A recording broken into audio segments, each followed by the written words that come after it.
Hello students. आज हम देखेंगे वाइटल फोर्स थ्योरी होता क्या है।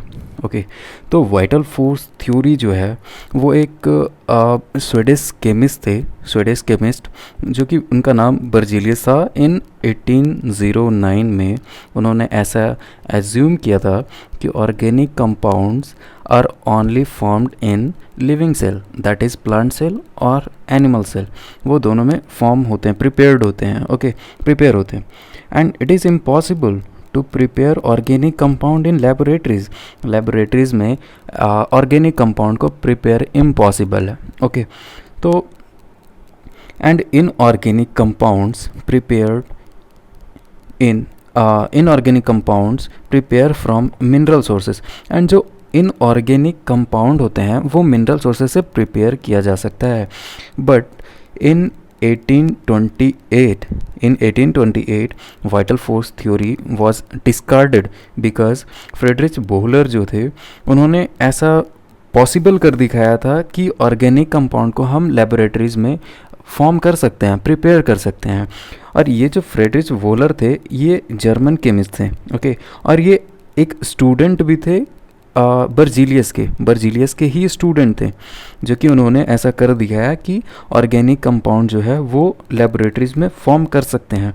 तो ऐसा कैसे किया उन्होंने? From ammonium cyanate to urea, जो कि यूरिया जो है एक ऑर्गेनिक कंपाउंड है, एंड उन्होंने अमोनियम साइनेट से यूरिया को बनाया था। ओके, तो चलिए हम आगे देखते हैं कि ये जो फ्रेडरिच वोलर थे उन्होंने अमोनियम साइनेट से यूरिया कैसे बनाया। ओके, तो उन्होंने सबसे पहले क्या किया था कि NH4Cl एंड प्लस KCNO उन्होंने लिया था। एंड ये जो NH4Cl है ये क्या है?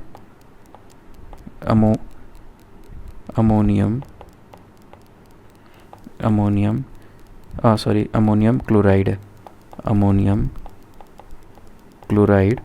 एंड ये KCNO जो है वो पोटेशियम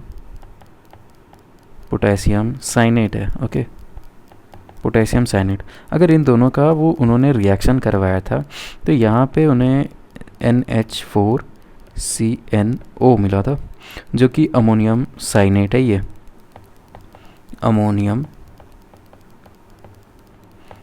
अमोनियम साइनेट।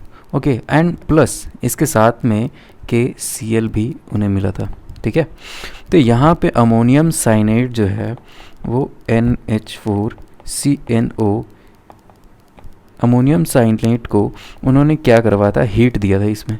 एंड हीट, ये हीट का सिंबल है ऐसे। ओके, उन्होंने हीट दिया था तो यहाँ पे NH2 एंड CONH2 ये रीअरेंज होके यूरिया मिला था उन्हें।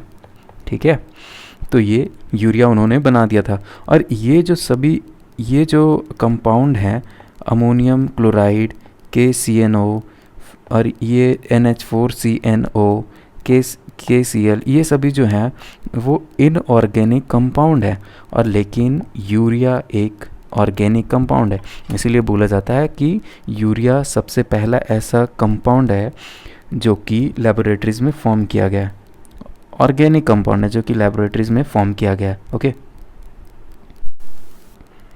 एंड इसके बाद इन 1845, अराउंड 1845 अब इनकी बारी आई कोल्बे की। किनकी बारी आई? कोल्बे की। कोल्बे साहब जो थे वो उन्होंने भी क्या किया था कि एसिटिक एसिड बना दिया था। उन्होंने एसिटिक एसिड बनाया था लेबोरेटरीज में, जो कि एक ऑर्गेनिक कंपाउंड है। एसिटिक एसिड जो कि ऑर्गेनिक कंपाउंड है। ठीक है, तो उन्होंने कैसे बनाया था? यहाँ पे 2 कंपाउंड ऑफ कार्बन लिया था एंड H2 उन्होंने लिया था, एंड इसे इलेक्ट्रिक आर्क के प्रेजेंस में रिएक्शन करवाया था, जो कि ये आगे HC triple bond and C hydrogen, ये यहाँ पे इथाइन बना था। इथाइन हम आगे पढ़ेंगे कि इसका नोमेनक्लेचर कैसे करते हैं ये कंपाउंड जो है ये इथाइन कैसे बना। ओके, आने वाले नेक्स्ट वीडियो में ये हम इसके नोमेनक्लेचर देखेंगे। एंड ये जो है H2O and H2SO4 and HgSO4 इनके प्रेजेंस में इन्होंने इसका रिएक्शन करवाया था, ठीक है। तो यहाँ पे उन्हें क्या मिला था, CH3CHO, ये है एसिटिक एसिड। तो उसके बाद जो ये वाइटल फोर्स थ्योरी है वो टोटली डिसप्रूव हो गया, ठीक है, कि इनऑर्गेनिक कंपाउंड से ऑर्गेनिक कंपाउंड बना सकते हैं। बट उन्होंने ऐसा बोला था, बर्जीलियस जो थे उन्होंने ऐसा बोला था कि ऑर्गेनिक कंपाउंड को इनऑर्गेनिक कंपाउंड से नहीं बना सकते हैं, लेबोरेटरीज में प्रिपेयर नहीं कर सकते हैं। बट उसके बाद ये फ्रेडरिच वोलर जो थे उन्होंने इसे डिसप्रूव कर दिया, क्योंकि अमोनियम साइनाइड से यूरिया बना दिया उन्होंने। एंड उसके बाद कोल्बे जो थे उन्होंने 1845 में इस रिएक्शन से उन्होंने एसिटिक एसिड बनाया था। Okay, thank you.